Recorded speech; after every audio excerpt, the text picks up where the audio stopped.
Okay, I think we're live now. Councillor Myers. Excellent. Thank you very much, Guy.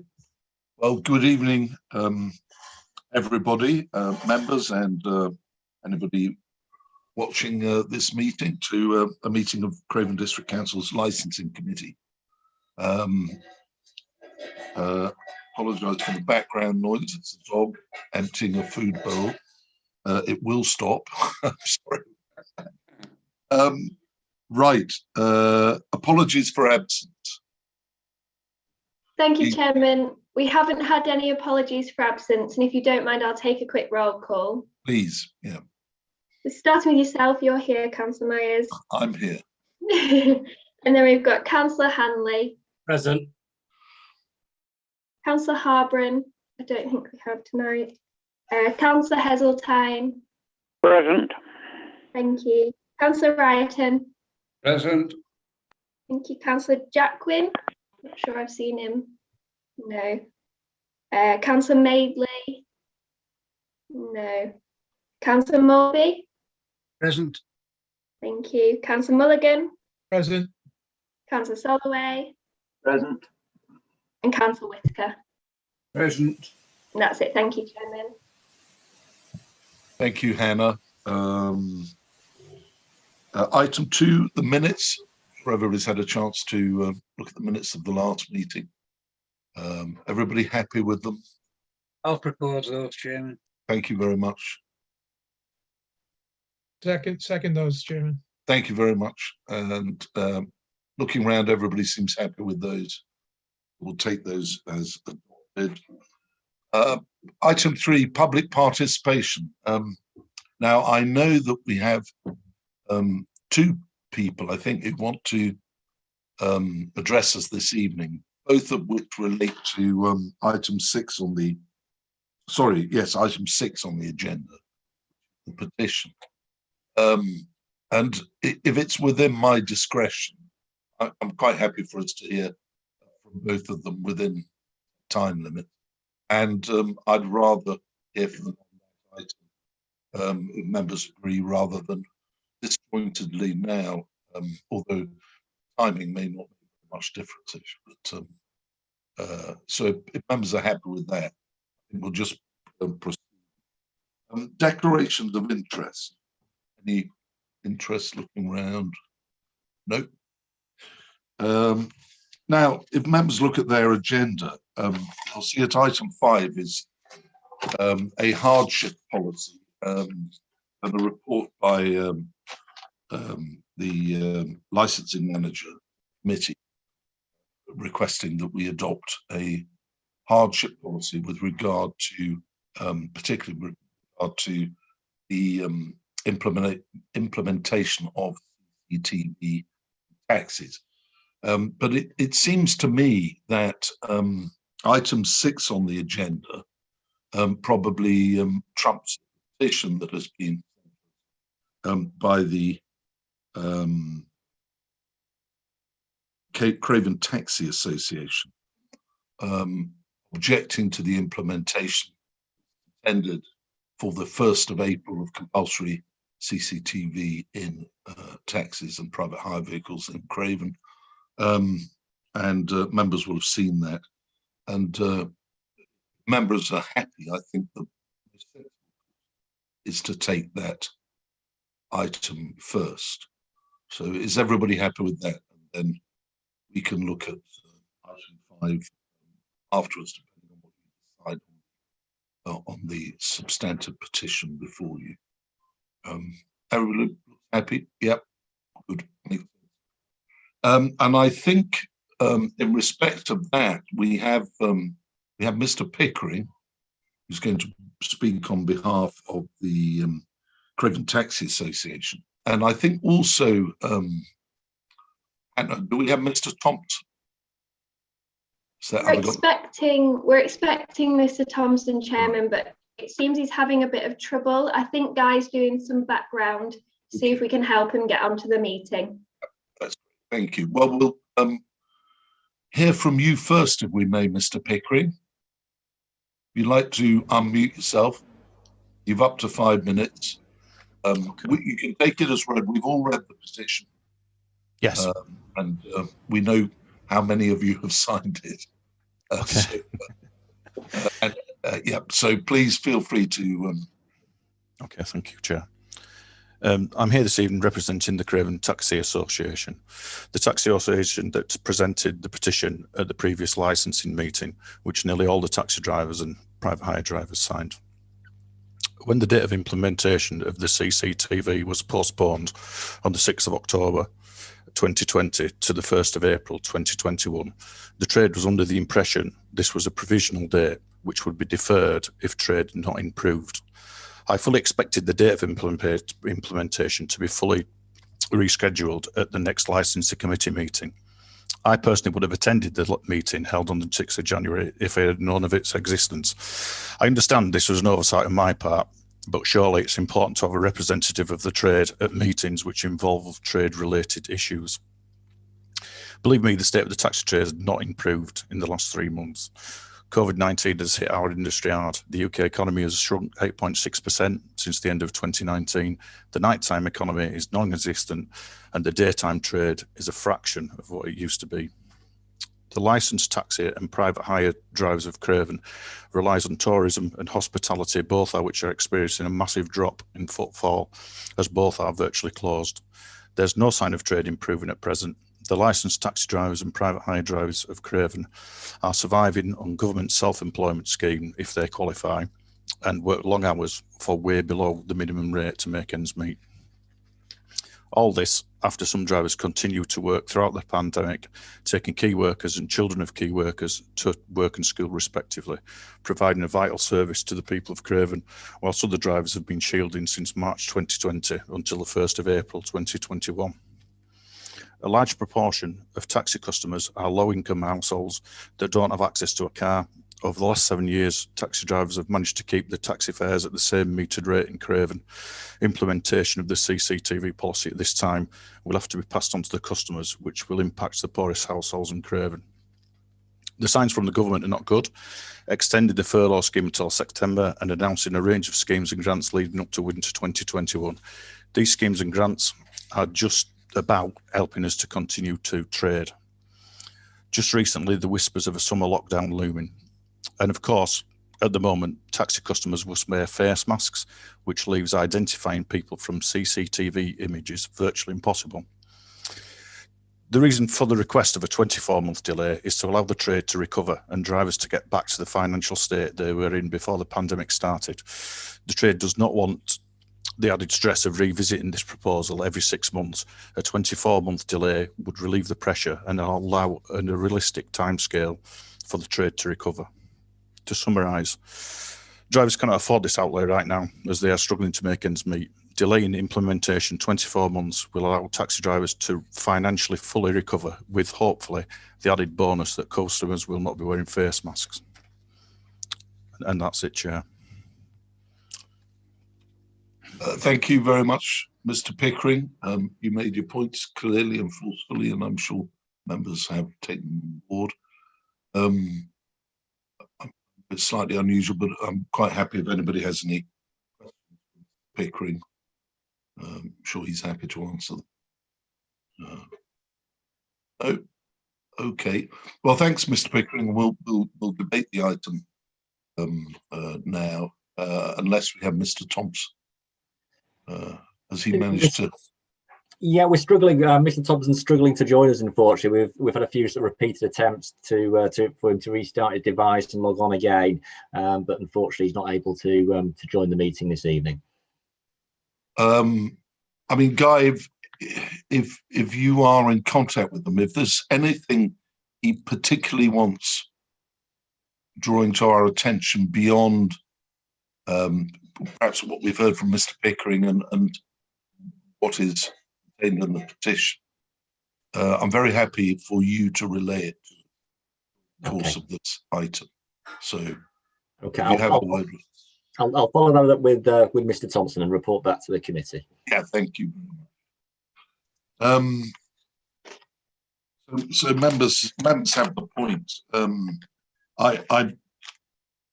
I understand Mr. Pickering putting putting the blame for nobody from the Taxi Association bothering to speak to us on the 6th of January on our shoulders. Mr. Pickering, it is not entirely our fault. The item was plainly on the agenda. It would have been good if somebody come to speak to us.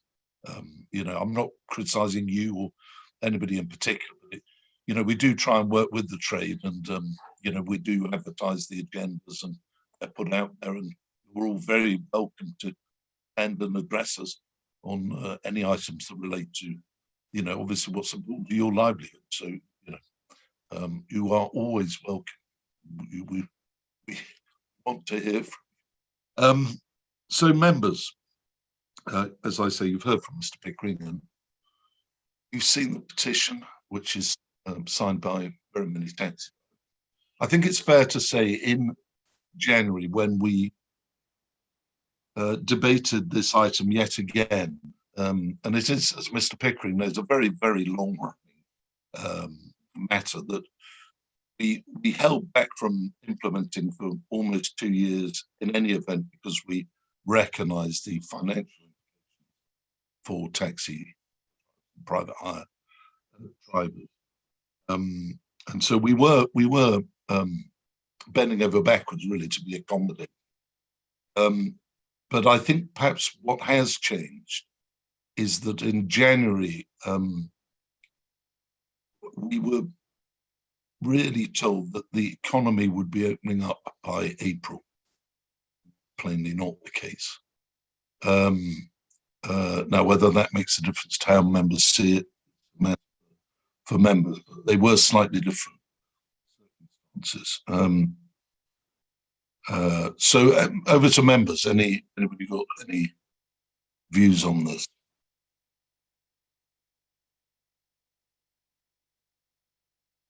I think there are two parts to it. One is, you know, do we defer it?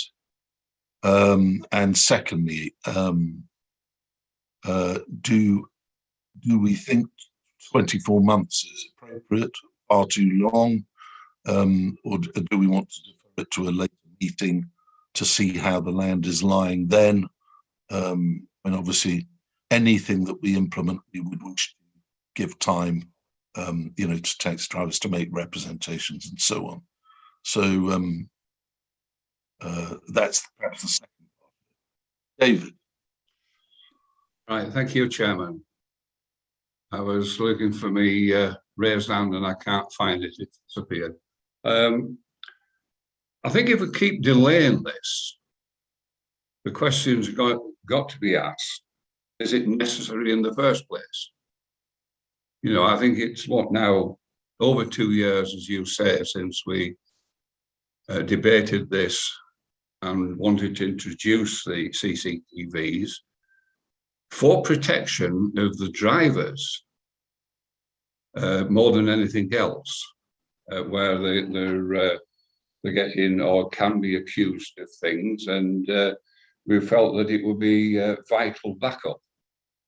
So therefore, you know, I'm not comfortable keeping delaying this. I think this hardship fund that is there to help people to actually put these CCTVs in the cabs. You know, if we delay it for 24 months, I mean, I've got to ask myself, well, why are we doing it in the first place? You know, we've made a decision that it's needed. I say it is for the protection of the cab drivers, more than really the passenger. It does protect passengers, but it's the drivers that get, or can, as we've seen on appeals, get accused of things. And I feel it's a vital part of evidence, this. So, you know, I'm very uncomfortable about not kicking it down the street. That's all I've got to say.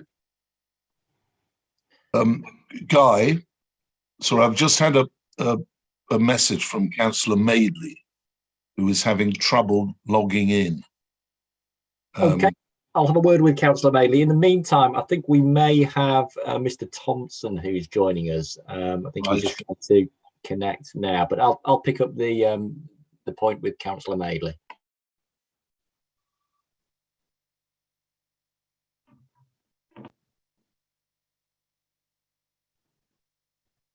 I think.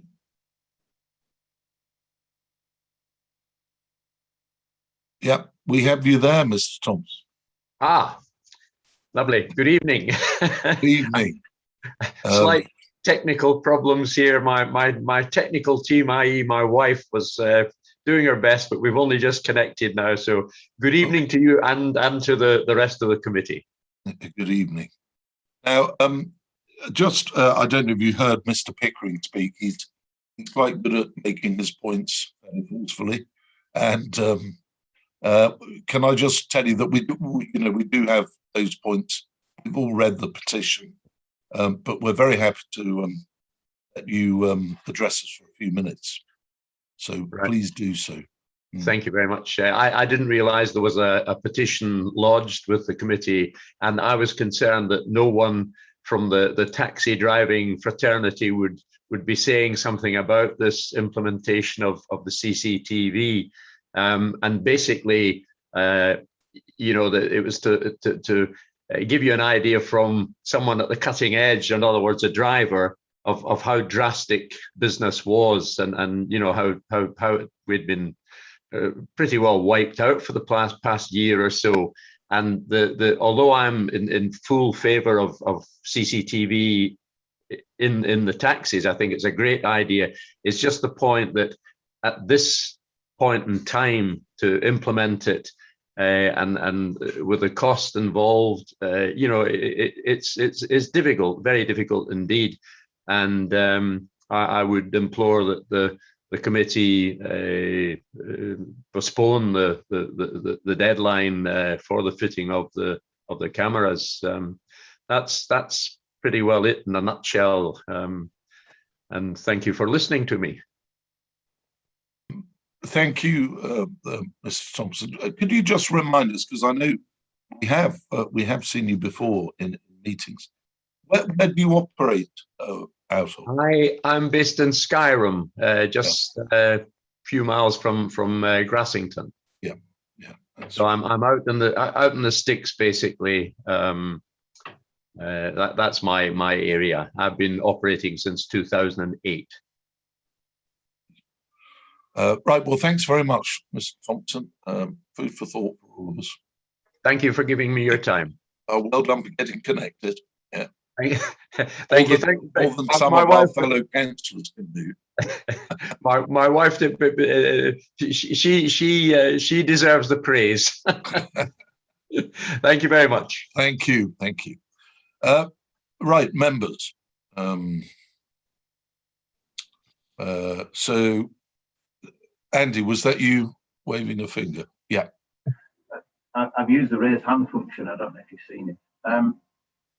Yes, I've listened to what John Pickering has had to say. One place I have seen taxis, and it is related, is taking people to and from vaccination centres, and that's where I bumped into a number of taxi drivers from all over West Yorkshire and North Yorkshire, including many of our Craven drivers, many of whom have gone over and beyond the call of duty. They've not only brought people and waited for them and been extremely patient, they've helped getting them into the building, they've done all kinds of other things. We've had taxi drivers help jumpstart cars, help to replace spare wheels on cars that have ended up with punctures and things, and some of these cars have been turning up having only been used once in a year just to get there.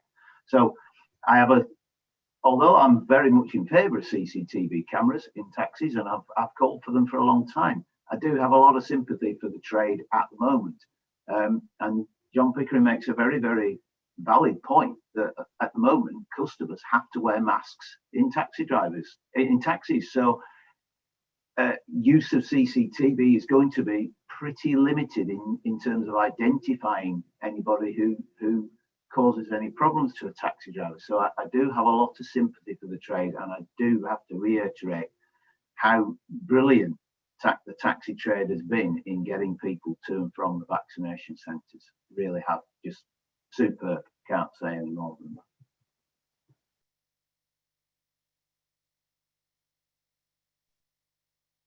Yeah, thanks, Andy. Councillor Morby and then Councillor Mulligan.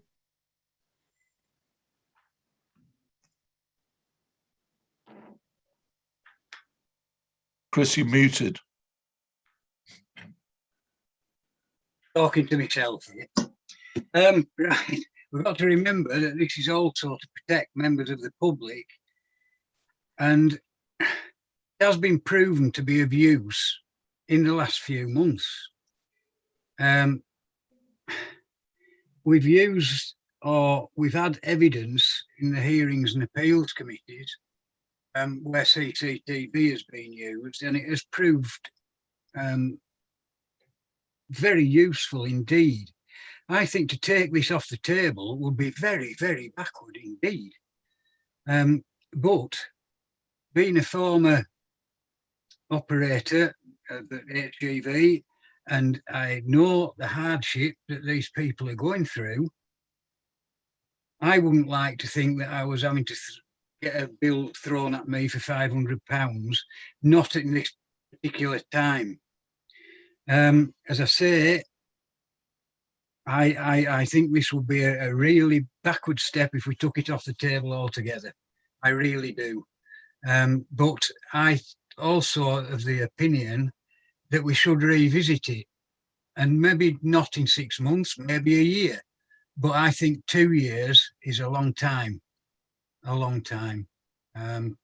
but I'm still in favour of them, and I still think they're very, very important because they're used on other forms of public transport, and they should be used on these. But I really feel for these people who are trying to make a living in these difficult times. I really do. Thank you, Chairman. Thank you. Councillor Mulligan. Thank you, Chairman. I agree with what Chris just said. I have every sympathy for the taxi trade, and I appreciate the points that Mr. Pickering made about how difficult it's been for that trade during lockdown and during the COVID pandemic. I also have to say that I think this council has been extremely reasonable in not implementing this policy. This policy was introduced in 2018, and we have been deferring it again and again. It seems to be a recurring item, almost the main thing we talk about at every licensing committee, and we continue to defer it. I don't think, I think it's a bit cheeky to say, could we have 2 more years? I would revisit it. I mean, Chris has suggested a year. I would suggest revisiting it regularly every sort of 6 months, because as we know, the government roadmap is suggesting that after June 21st, things at this point will relatively return to normal, and there won't be any, everyone will be able to socialize, and things will be hopefully getting better. So I would revisit it in September, let's say. But again, I think we've been extremely reasonable in deferring this, and we have a hardship policy. I think we're doing everything we can to help. I still think the policy is absolutely the right one to have for the protection of both the public and the drivers. And so I would suggest revisiting it in 6 months' time. Thank you, Chairman. Chairman, could I have a few words, please? Please do. Yes, Robert, yes. Yes,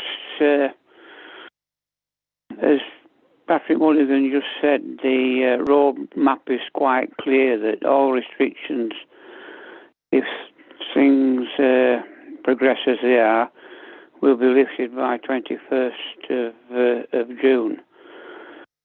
If things go wrong, of course, there'll still be lockdowns, but we have to work on the assumption that we're finally on top of this virus, and that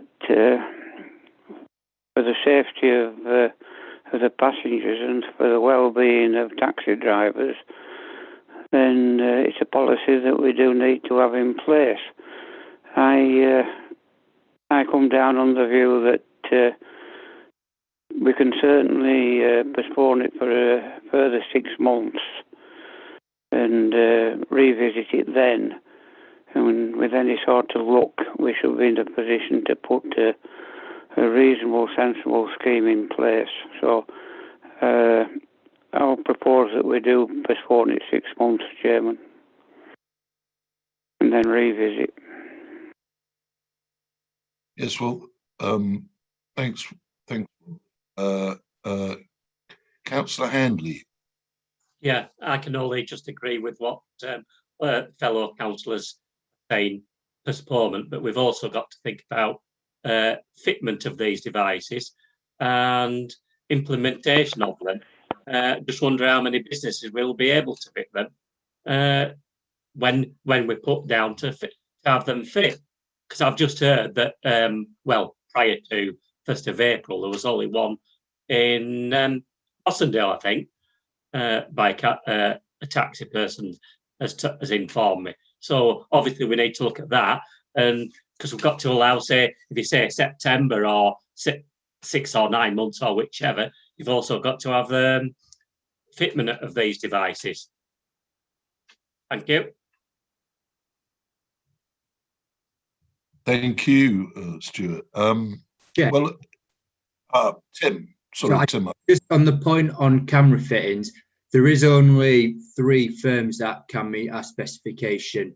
It's not that there's businesses not open to fit them. Just on that point, currently there's only 3 firms that we've got that we know can meet our specification. Just to clarify that point for members. Thanks, Tim. Round, I don't think there's anybody else. I must say it's really it's always very nice when a number of members have views that concur with my own, and I agree with Councillor Mulligan. Well, I agree with all councillors. This is the right policy.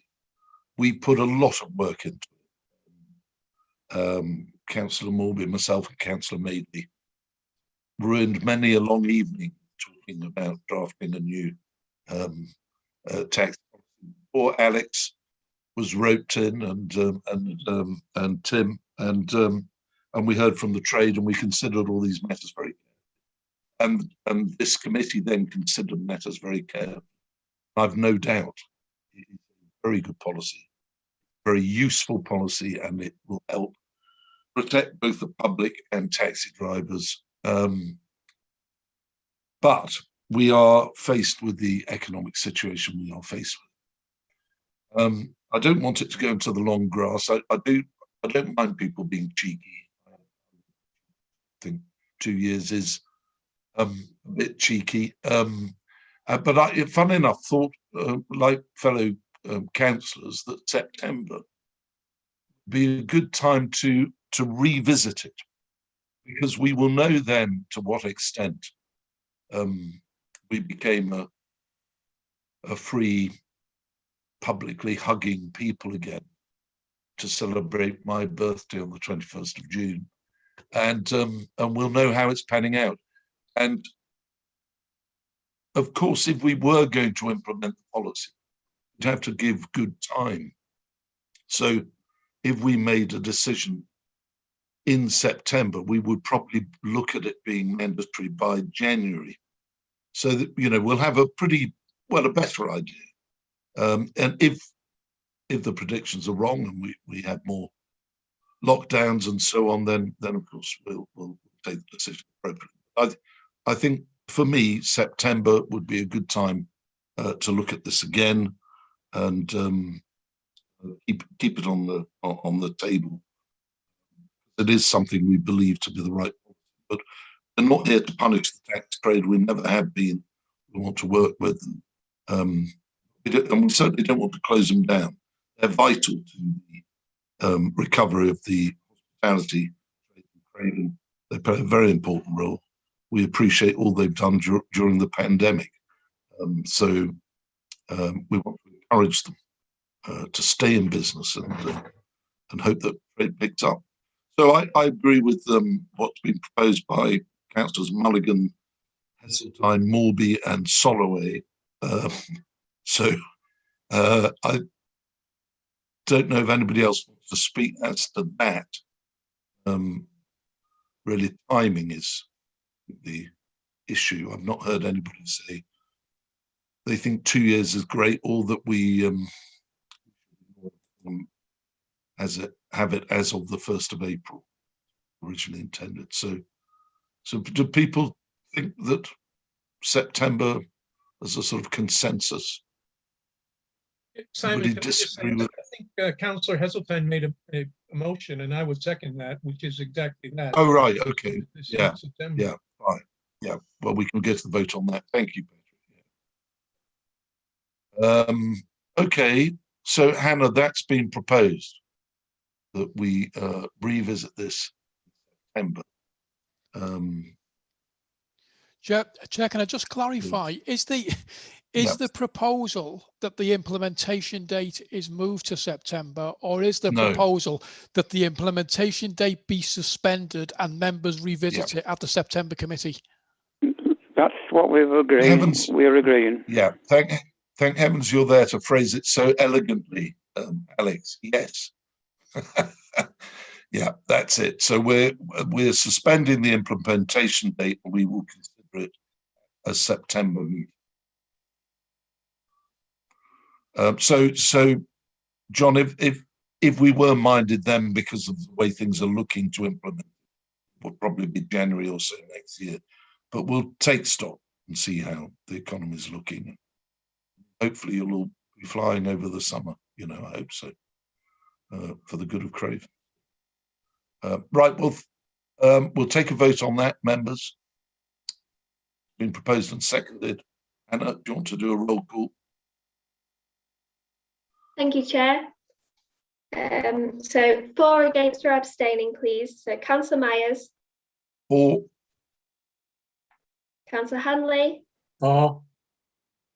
Councillor Heseltine. In favour. Okay. Councillor Wrighton. Against. Councillor Morby. 4.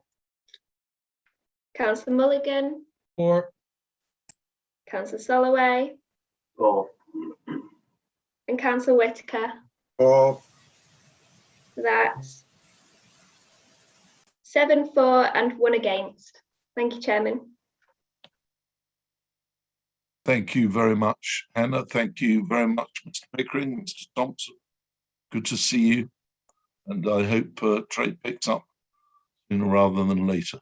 So, thank you, Chair.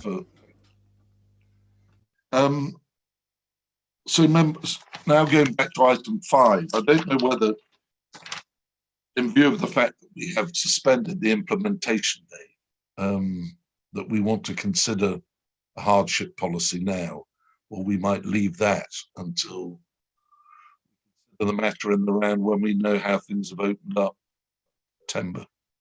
Seemed to me to be the sensible thing to do. I suggest we sorry, I didn't catch that. Sorry, yes, I agree with you, Chairman. I think we should just revisit this later. Right. Are members happy to do that? Agree. Yeah, yeah. Okay, so Anna, we will revisit that in September again. Okay. And then item 7, members, your report.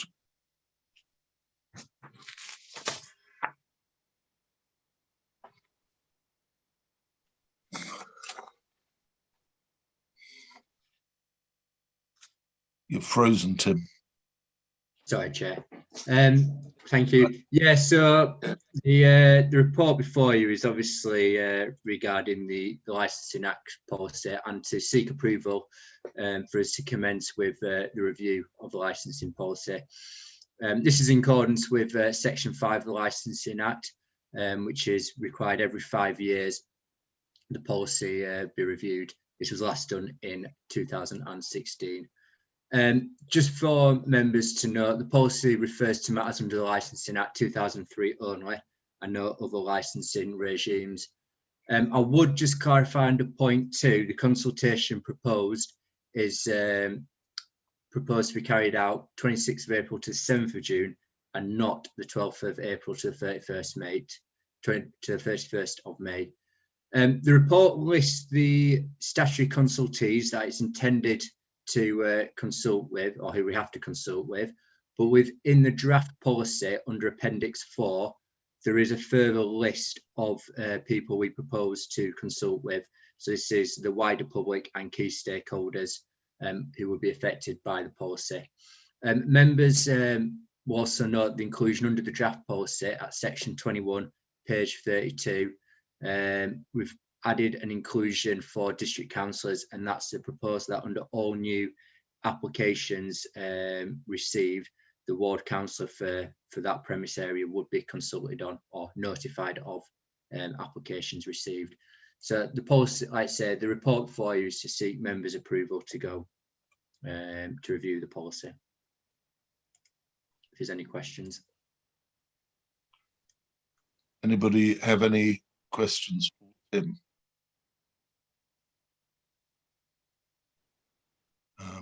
I'm sure, Tim, that Patrick, yeah. Sorry,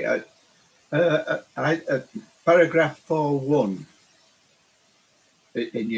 I've read right through it, and the thing is there that we're not a borough, we're a local council. We're not a borough. That's 4.1. That's probably the problem with cut and paste, isn't it, Tim? It is a problem with cut and paste. It was the only mistake I saw, though. So Councillor Whitaker has consulted with you, Tim. You've got to put that right. Okay. That will be amended. Thank you. I think you've had Marcia reading that, Paul. No. I think there's only Harrogate, isn't there, in North Yorkshire that's a borough? Correct. Yes, I think you're right. Patrick and then Chris. I think Chris raised his hand before me, Chairman. Oh, sorry, Chris.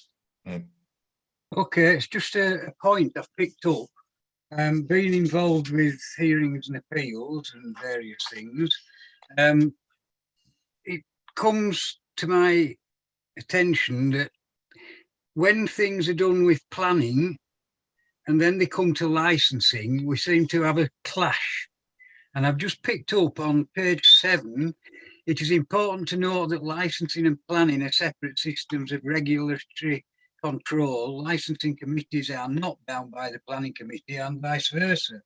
But if we go to page 10, 4.12, where these hours, say the planning committee put in hours, we've had this in one particular instance in Skipton, the planning committee put in the hours of opening, and then it comes to licensing and we're asked to put different hours in. Well, just where it says here, where the hours are different to the licensing hours, the applicant must observe the earlier closing times.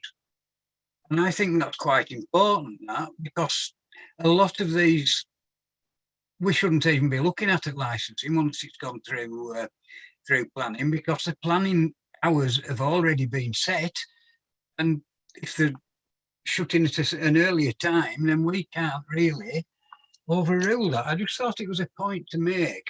Okay, thank you. Thanks. Sorry, Tim. Yeah, I was just on that. Obviously, they are always bound by the lesser hours, but there'd be nothing to stop someone apply for longer hours under licensing because they're currently bound by planning, but with the mindset that down the line they may wish to amend the planning hours to extend them.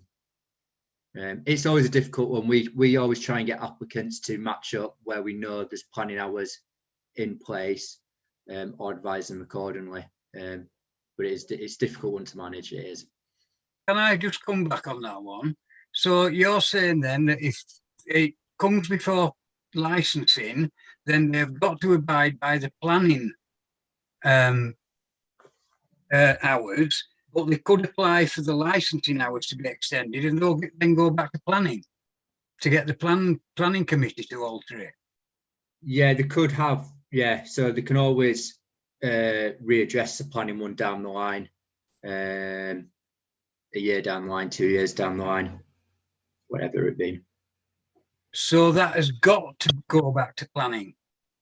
Yeah, what it stops is, because obviously to put in a premise application can cost £500 to £1,000, £500 to £1,000, depending on size of the premise and advertising it in a newspaper. They may wish to apply for the longer hours initially and then address it at a later date under planning, but they'd always be bound by the lesser hours. Thank you. Patrick. Thank you, Chairman. This is a question for Tim. It's just in 1.9, you talk about current revisions, consider legislative changes. And so you mentioned two small things. I'm just wondering what, if any, are any substantive differences in the proposed policy to the previous policy? There's not this time round. There was back in 2016, there was big reforms under Temporary Event Notice and Live Music Act. There hasn't been this time. This is just about keeping it under review. And the inclusion now of a district area of having ward councillors formally included as a consult team. Thank you. Yeah, it's our statutory duty to review it, isn't it? That's the... Yeah, statutory. I will come in one. There's slight amendment under immigration as well, about checking right to work, etc. But we have to make sure our policies on casinos are up to date. Alex, I think you something. Yep, Chairman, just a very quick point on this planning and licensing hours issue. The key point is really, as Tim has set out, that the applicants have to abide by both. And if they don't abide by planning and licensing, they are leaving themselves open to enforcement action from whichever one they're not complying with. So it's in their interest to make sure that they align and to make sure that they comply with both. Yeah, I think the other thing that we all learned from our training not too long ago was that it's very important that members of the planning committee remember that their conditions are paramount. They make the decision, and there's no point looking to licensing to clear it up afterwards. You know? So they have to be very conscious giving permission, making conditions, that they are paramount. So yeah. Right, well, it seems sensible, Tim, and I'm sure it will be popular with ward members that they get consulted early. We'll see what the public makes of it. Is it going to be put out there in a form that is accessible to all our public, not just a few emails around? Obviously, we'll notify people that the consultation is taking place. That'll go out by form of letter. They'll be notified that it's available initially electronically, but to contact us should they wish to have a printed copy of it. And we'll then make additional copies, hard copies available if anyone requests them. Right, anybody got anything else to say on this one? Andy. Sorry, I'm using my raised hand function, but it doesn't seem to be working. It's just an argument that actually, if there is issues with licensing and separate issues with planning over the same issue, it's probably very important that both committees come to the same lot of training that we organise at public expense. It seems to me that there is this grey area that has finally been cleared up tonight, but I think our training that we had was quite emphatic. But I think it was very important that planning committee are made aware of that. They need to go to the same training that we do. Yeah. In fact, in fairness, there were a few of them there actually, weren't there, Andy, at that last one? So it was a good session. Anybody else? otherwise we have to take a vote on this one, members. So I'll propose. Chairman. Yeah, thank you. I'll second those. Right. Hannah, do you want to take a roll call? Thank you, Chairman. So same as before, 4 against or abstaining, please. So Councillor Myers. 4. Councillor Hanley. 4. Councillor Heseltine. 4. Councillor Ireton. 4. Councillor Morby. 4. You, Councillor Mulligan. 4. Councillor Soloway. 4. And Councillor Whitaker. 4. Thank you, Chairman. That's unanimous. Thank you very much. Thank you, Hannah. Thank you, members. Right. Any other items? I think not. The next. Chair, just one quick point on the caravan site licensing from the last meeting. I was going to raise it, Alex. You fire ahead. Go on. Yeah, there was supposed to be a report to this meeting. The intention now is that report will come to the next meeting in July. There's been a lot of work going on behind the scenes with the planning and environmental health people in terms of the model conditions. There's been a consultation carried out on it. We're just in the process of finalising the responses on the basis of that consultation, and hopefully a report will be before the committee in July. Thank you, Chair. No, thank you, Alex. I think there's a lot of work's gone into this, and there's been some very serious responses from consultees in a way that perhaps is a very good thing, but also than usual. It's grabbed the interest of all the parties. Very important we do justice to those consultations. So I was quite happy for it to get. You know, if we're adopting new policies, we want them to be absolutely right. That's more important than the data which we. I think members are happy with that. So, unless anybody has anything else to raise, very nice to see you all. Very nice to have a meeting that finishes at a very reasonable time. Lovely evening. Chairman, could I yes. just come in there? Councillor Madeley, how very nice to see you. Well, it's very nice to see you, and it's been a wonderful meeting. I've been on for about 5 minutes. I actually do apologise, but I'm on my phone. It's the only way I could get through on Zoom. So it's probably a shorter meeting because I haven't been involved, but I would like to say that. But hopefully everything went okay, did it? Yeah. We've just so you know, then, Peter, we've suspended the iteration of the policy on CCTV. Yes. And we're going to consider it at the September meeting. Excellent. And then we've also postponed consideration. We've done no work basically because we've also postponed the consideration of the hardship. Yes. Policy. Yeah. Yes. So. Well, I'm sure you all spoke beautifully on it. So thank you very much indeed for that. Okay. Right. Well, thank you, members and officers. Thank you all. Good to see you. Have a lovely evening. Good night. With that sunshine.